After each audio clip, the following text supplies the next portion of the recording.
Alors, il faut savoir que le régime Maigrir Ensemble est constitué de 3 phases. La première, c'est, on va dire, le régime de base qui est donné donc à toutes les personnes qui souhaitent maigrir et qui est basé sur le fait qu'il y a une certaine quantité de protéines à ingérer tout au long de la journée, que ce soit le matin, le midi et le soir, avec, il faut le savoir, beaucoup de légumes crus et cuits, 3 fruits, 2 yaourts, voilà, c'est un peu de pain, un peu de graisse. Rien n'est vraiment supprimé, sinon le sucre rapide. Bon.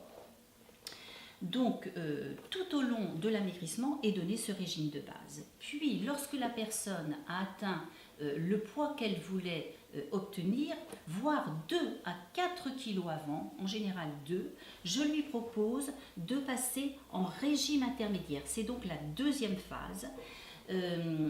Et pendant ces 2 semaines-là, ça dure 2 semaines, ces 2 semaines-là, la quantité de protéines va être diminuée très doucement, de 5 à 10 grammes chaque jour, de façon à ce que l'hypothalamus ne s'en aperçoive pas.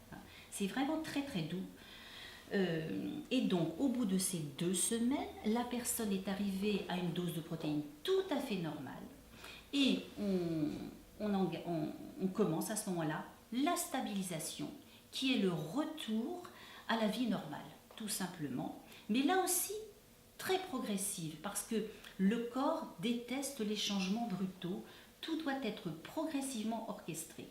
Alors, les 2 premières semaines de stabilisation, on commence par y inclure les graisses. Alors, on commence par ce test-là, parce que ce ne sont pas les graisses qui font grossir. La façon dont c'est donné, on passe de 3 cuillères à café par jour en régime de base à 6 cuillères à café par jour en stabilisation numéro 1. Je n'ai actuellement, en 25 ans de carrière, jamais vu une personne prendre du poids avec ces 6 cuillères à café de matière grasse. Tout spécifiquement des huiles de première pression à froid, si possible, c'est meilleur pour la santé. Bon.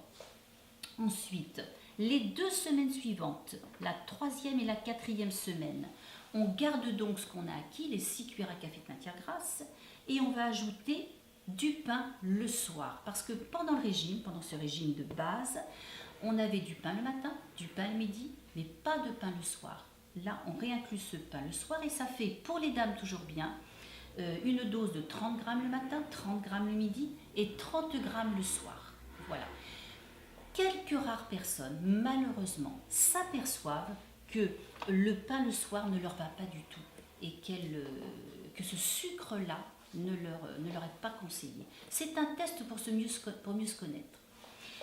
On arrive aux semaines suivantes, 2 tests très attendus, puisque c'est le test des sucres rapides. C'est-à-dire que dans la semaine 5 et 6, vous gardez les graisses des 2 premières semaines, le pain des 2 semaines suivantes, et vous rajoutez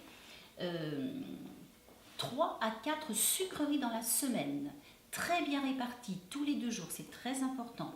Si vous faites le test très rapproché, ça ne va pas fonctionner, le pancréas va exploser, c'est certain. Donc il faut lui laisser le temps de se remettre de la quantité de sucre prise ce jour-là. Ce n'est que 2 jours après qu'on reprend du sucre. Ce test-là, effectivement, test des sucres, certaines personnes s'aperçoivent, et là elles sont un peu plus nombreuses, que c'est là que le bas blesse. Mais ça permet, je redis, de mieux se connaître. Et la personne sait que plus tard, elle devra être très très vigilante pour les produits sucrés. Et enfin, les 2 semaines finales, on garde tout, les graisses, le pain, le sucre pour les dames qui n'ont pas pris, ou les messieurs, j'ai des messieurs évidemment à Maigrir Ensemble, et des enfants aussi. Pour ceux qui n'ont pas pris de poids à cause du sucre, on garde le sucre et on va tester les plats riches pour reprendre confiance. Parce que c'est vrai que lorsque l'on a fait le régime pendant plusieurs mois, on a peur de revenir à la vie normale. Donc il faut se réapproprier des petits excès, quantifiés certes, mais petits excès quand même. Hein. Voilà. Et puis, fin de stabilisation, je donne à la personne une carte de membre à vie qui lui permet de venir se faire peser toutes les semaines, tous les mois, tous les 2 mois. Bref, il y a un lien qui peut être conservé entre elle et Maigrir Ensemble.